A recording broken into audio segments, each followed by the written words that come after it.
In another minute, Mr. Bingley, but without seeming to have noticed what passed, took leave and rode on with his friend.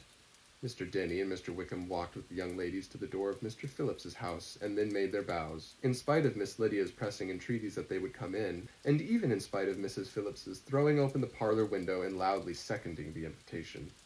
Mrs. Phillips was always glad to see her nieces, and the two eldest, from their recent absence, were particularly welcome, and she was eagerly expressing her surprise at their son return home, which, as their own carriage had not fetched them, she should have known nothing about if she had not happened to see Mr. Jones's shop-boy in the street, who had told her that they were not to send any more daughters to Netherfield because the Miss Bennets were come away, when her civility was claimed towards Mr. Collins by James's introduction of him.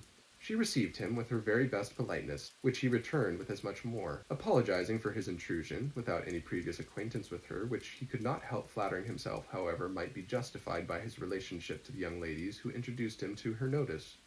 Mrs. Phillips was quite awed by such an excess of good breeding, but her contemplation of one stranger was soon put an end to by exclamations and inquiries about the other, of whom, however, she could only tell her nieces what they already knew, that Mr. Denny had brought him from London, and that he was to have a lieutenant's commission. She had been watching him the last hour, she said, as he walked up and down the street, and had Mr. Wickham appeared, Kitty and Lydia would certainly have continued the occupation. But unluckily no one passed the windows now except a few of the officers, who in comparison with the stranger were becoming stupid, disagreeable fellows. Some of them were to dine with the Phillipses the next day, and their aunt promised to make her husband call on Mr. Wickham, and give him an invitation also, if the family from Longbourn would come in the evening. This was agreed to, and Mrs. Phillips protested that they would have a nice, comfortable, noisy game of lottery tickets, and a little bit of hot supper afterwards. The prospect of such delights was very cheering, and they parted in mutual good spirits.